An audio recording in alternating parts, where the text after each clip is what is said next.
We're here tonight to talk about the proposed regulations having to do with rental property, really derelict rental property. In a minute I'll introduce city staff, and I'm not going to do most of the presentation. I'm going to have Rochelle Small-Tony do that. When it comes to real estate and property and housing, we hopefully have the same goals in mind, which is that we have a community of homeowners, which is roughly 50% of the community, and then we have a community of renters and rental property owners. We believe that our housing stock is important. We want people in the business to make money in that business and get a good and fair rate of return at that. And we like to try to help in that process so that we can have a healthy housing market that's competitive and fair and provides as much affordability as possible while people still make money at it. And especially based on what's happening in other cities, the cities have attempted to license, register, and inspect every rental property in the city. But what I'm proposing is not registering all properties. That's not what we're proposing.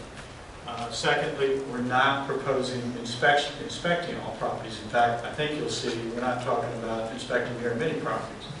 What we are proposing is that we're really focusing only on those properties that are blighted or have been blighted, are derelict or have been derelict, or will become blighted or derelict or unsafe. And this is significant and it's prolonged. I just wanted to make a comment that might help this gentleman understand. We are not talking about people that are honestly keeping their properties in good shape. But I can give you a scenario that you probably couldn't even fathom that happened in my neighborhood that shocked me. The landlord, man and bar, a row of houses, had 8 units. This guy was a drug dealer when he purchased the property. He was renting to his clients. 2 shootings happened at that property with all of this activity and confusion going on. Now, wouldn't you say that he would be responsible for what happened there? Landlord or tenant, they're responsible. The landlord was the drug dealer. He was selling to his clients. That's who he was renting to. The properties were overgrown. You would find trash cans overrunning.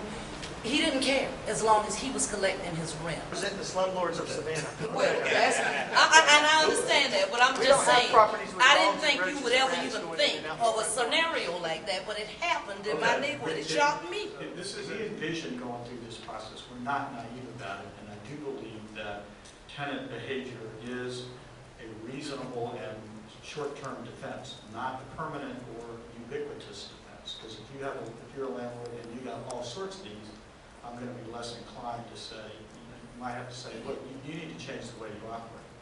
As I said, get leases, get accountability, and still